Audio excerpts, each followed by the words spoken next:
नमस्कार दोस्तों, मैं डॉक्टर दिनेश कर्मा, आयुर्वेद और पंचकर्म विशेषज्ञ, लाइफस्टाइल एंड हेल्थ कोच। इस यूट्यूब चैनल पर आपका फिर से स्वागत करता हूँ। आज एक बहुत इम्पॉर्टेंट विषय पर हम लोग बात करने वाले हैं। शहद अमृत है या विष? तो जैसे संसार की सारी चीज़ों के लिए ये तथ्य सही है कि यदि सही तरीके से उपयोग किया जाए तो हर वस्तु अमृत के जैसे लाभदायक हो सकती है, नहीं तो हर वस्तु विष के जैसे घातक भी हो सकती है। शहद भी इस तथ्य से अछूता नहीं है। शहद यूं तो हमने काफ़ी समय से सुना हुआ होगा कि अमृत के जैसे लाभदायक है, कई सारी बीमारियों को ठीक करने में काम आता है। कई सारी दवाइयों के साथ आपके आयुर्वेदिक डॉक्टर आपको प्रिस्क्राइब करते हैं कि ये दवाई को शहद के साथ मिक्स करके लेना है, क्योंकि शहद जो है वो कई सारी दवाइयों के लिए योगवाही का काम करता है। योगवाही मतलब एक तरह से गाड़ी का काम कर लेता है वो, कि आप कहीं पैदल जा रहे हैं और आप गाड़ी में बैठ के कहीं जा रहे हैं, तो जैसे दवाइयाँ आप डायरेक्ट खिलाएंगे तो वो पैदल जाने के जैसे काम करेगा, और शहद के साथ वो दवाइयाँ मिक्स करेंगे तो वो बाइक की तरह एकदम भगा के चला जाएगा। इसके अतिरिक्त आंखों के लिए शहद बहुत फायदेमंद है। स्किन की डिसीजेस के लिए शहद बहुत अच्छा है। चर्बी को गलाने के लिए, कोलेस्ट्रॉल के लिए शहद बहुत अच्छा है। कफ, कोल्ड, खांसी, सांस, इसके लिए शहद बहुत अच्छा है। घाव को ठीक करने के लिए शहद बहुत अच्छा है।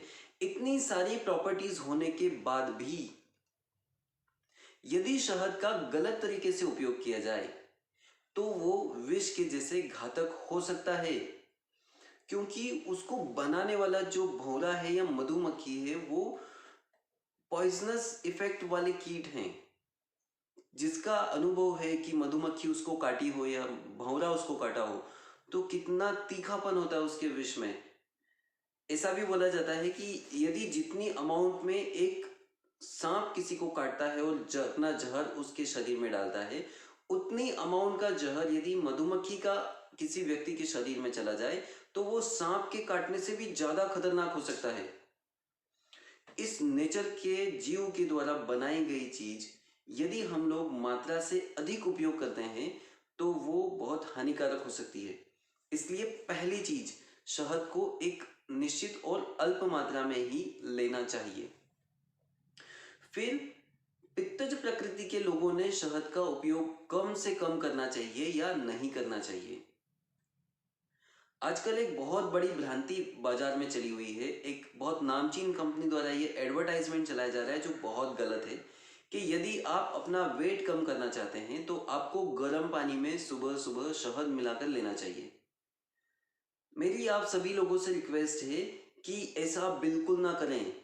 ये बहुत खतरनाक पॉइजनस इफेक्ट आपके शरीर में धीरे धीरे कर सकता है। कुछ लोग बोल सकते हैं कि हाँ, मैं ले रहा हूँ गर्म पानी में शहद और मेरा वेट कम हो रहा है। आयुर्वेद कभी भी तात्कालिक फायदे की बात नहीं करता है। आयुर्वेद हमेशा लॉन्ग टर्म में जो आपके लिए बेनिफिशियल है, सिर्फ उस तथ्य की बात करता है। तो अल्प मात्रा में शहद गर्म पानी के साथ लेने से अल्प समय के लिए आपको थोड़ा बहुत फायदा हो सकता है, लेकिन बाद में जाके वो चीज आपके लिए नुकसानदायक होगी ही होगी।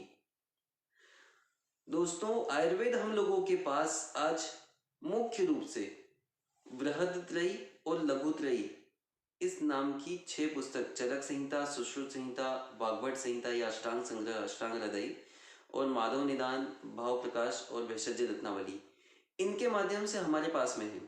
और इन सभी बुक्स में हमारे आचार्यों ने स्पष्ट रूप से कहा है कि किसी भी व्यक्ति ने कभी भी शहद को ज्यादा मात्रा में और गर्म पानी में या किसी भी गर्म चीज के साथ मिक्स करके नहीं लेना चाहिए। सिर्फ गर्म पानी की मनाही नहीं है, गर्म दूध में, गर्म चाय में, गर्म रोटी में मिक्स करके, गर्म ब्रेड के ऊपर लगा के किसी भी तरीके से शहद को गर्म वस्तु के साथ नहीं लेना है।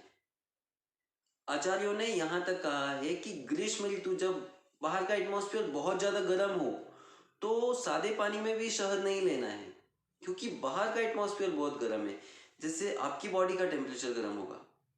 यहां तक कि एक रेफरेंस ऐसा भी है कि यदि क्रोध करने से आपके शरीर में हीट बढ़ी हुई है तो ऐसे क्रोधित व्यक्ति जिनके शरीर की हीट थोड़ी सी गुस्सा करने से बढ़ गई है, उनको भी शहद का उपयोग नहीं करना चाहिए। या आप तीखी धूप में से निकल के और घर में आए हैं और इस तीखी धूप की गर्मी से आपका शरीर गर्म है, ऐसे में भी आपको शहद लेने की मनाही है। फिर कुछ लोग बोलेंगे कि हम फिर ये जो वेट कम करने के लिए शहद लेने का लिखा हुआ है आयुर्वेद में, तो उसका क्या करें? शहद से वेट कम होता है, बिल्कुल भी गलत नहीं है। आचार्य भाव प्रकाश ने, आचार्य वाग्भट ने, सभी ने एक मत से कहा है शहद का आप दो तरीके से उपयोग कर सकते हैं, ताजा शहद और पुराना शहद। पुराना मतलब कम से कम 1 वर्ष पुराना शहद। तो ताजा शहद यदि आप पानी में मिक्स करके पिएंगे तो वो आपका वेट बढ़ाने में काम आएगा। और यदि 1 साल से पुराना शहद आप पानी में मिक्स करके लेते हैं, सामान्य गर्म किया हुआ नहीं या गर्म पानी में नहीं, सामान्य पानी में 1 साल पुराना शहद यदि आप पीते हैं तो वो आपका वेट कम करेगा, आपका कोलेस्ट्रॉल कम करेगा, आपकी चर्बी को कम करेगा, आपके ब्लॉकेजेस को भी ओपन करेगा। तो गर्म पानी में नहीं, 1 वर्ष से पुराना शहद लें। और मैं बहुत क्षमा प्रार्थना के साथ कहना चाहता हूँ कि जितना शहद रोज बिक जाता है उतना तो बनता भी नहीं है। जो आपके पास ताजा आ रहा है वो भी कुछ मिलावट के साथ आ रहा है।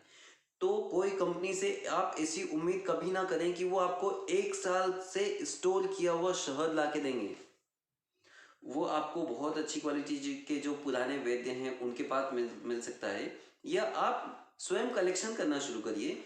जो हमारे पुराने बुजुर्ग हैं उनमें से बहुत सारे लोगों के घर में आज आपको पुराना गुड़ मिल सकता है जो औषधि उपयोग का होता है, पुराना घी मिल सकता है जो औषधि उपयोग का होता है, पुराना शहद मिल सकता है जो औषधि उपयोग का होता है। तो ये हम लोग भी कलेक्शन करना शुरू करें, हमारे नहीं तो हमारी अगली पीढ़ी के काम आएंगे। कुछ कुछ विद्यों के पास 50 साल पुराना शहद और गुड़ और घी भी देखने को मिल जाता है, जिसको आंखों के लिए बिल्कुल अमृत के जैसा लाभदायक बताया जाता है। तो ये उन लोगों ने इकट्ठा किया था, तो आज हम लोग बड़े गर्व के साथ उसका उपयोग कर रहे हैं। हम लोग आज उपयोग इकट्ठा करना शुरू करेंगे, हमारी अगली पीढ़ी बड़े गर्व के साथ इसका उपयोग और इसके फायदों का उपयोग कर सकेगी। तो शहद अमृत ही है, बट आप आयुर्वेदिक सिद्धांतों के अनुसार उसका उपयोग करें। फिर बीच में मैंने कहा था कि शहद, जो पित्त प्रकृति के लोग हैं उनको शहद का उपयोग नहीं करना चाहिए। तो पित्त प्रकृति आपकी है या कफ प्रकृति है या वातज प्रकृति है, ये आपको इंटरनेट पे मिल सकता है, या आप आपके आसपास कोई भी आयुर्वेदिक डॉक्टर के पास जाके उनको बोल सकते हैं कि आप उनकी प्रकृति डायग्नोस करके बताएं। ये आप हमारी जो वेबसाइट है www.drdineskarma.com, इस पर जाकर भी अपना प्रकृति परीक्षण आप स्वयं कर सकते हैं। आपको अपनी प्रकृति के अनुसार आपकी आरोग्य कुंडली वहां पर जानने को मिलेगी। उस वहां पर वेबसाइट में मैंने आपको शो किया हुआ है कि आपकी अगर कफज प्रकृति है तो आपको क्या सावधानियां रखना है, पित्तज प्रकृति है तो क्या सावधानियां रखना है, वातज प्रकृति है तो क्या सावधानियां रखना है। और उसके अनुसार यदि आप अपना आहार विहार, अपनी दिनचर्या व्यवस्थित कर लेते हैं तो ये बहुत बड़ी श्योरिटी है कि आप बहुत सारी बीमारियों से बच जाएंगे। और यदि आप अपनी प्रकृति परीक्षण वहां पे करते हैं तो फ्यूचर में आपको क्या व्याधियां होने की आशंका है ये भी आप पता कर सकते हैं। ये भी मैंने उस वेबसाइट पर शो किया हुआ है। तो इसको मैंने नाम दिया है आरोग्य कुंडली। इस आरोग्य कुंडली, जैसे हमारी जन्म कुंडली बताती है कि फ्यूचर में क्या होने वाला है हमारे साथ, वैसे ये आरोग्य कुंडली प्रकृति परीक्षण आपको बताएगा कि फ्यूचर में कौन सी व्याधि हो सकती है। उसके हिसाब से आज क्या परिवर्तन आप करेंगे तो आप कैसे बच सकते हैं उन व्याधियों से। तो आज के वीडियो में इतना ही। यदि आपको ये जानकारी अच्छी लगती है तो आपसे विनम्र निवेदन है कि हमारे इस चैनल को सब्सक्राइब करें, ज़्यादा से ज़्यादा दोस्तों तक, परिवार तक, मित्रों तक ये वीडियो को फॉरवर्ड करें, अपने सभी ग्रुप्स में इस वीडियो को फॉरवर्ड करें और शास्त्रोक्त आयुर्वेदिक जानकारी सभी तक पहुंचाएं। आपका इतने प्यार से सुनने के लिए, इस वीडियो को लाइक करने के लिए, वापस बार बार इस चैनल पे आकर अच्छी आयुर्वेदिक जानकारी को सुनने के लिए और सभी तक इस वीडियो को शेयर करने के लिए आपका बहुत बहुत प्रेम पूर्वक धन्यवाद।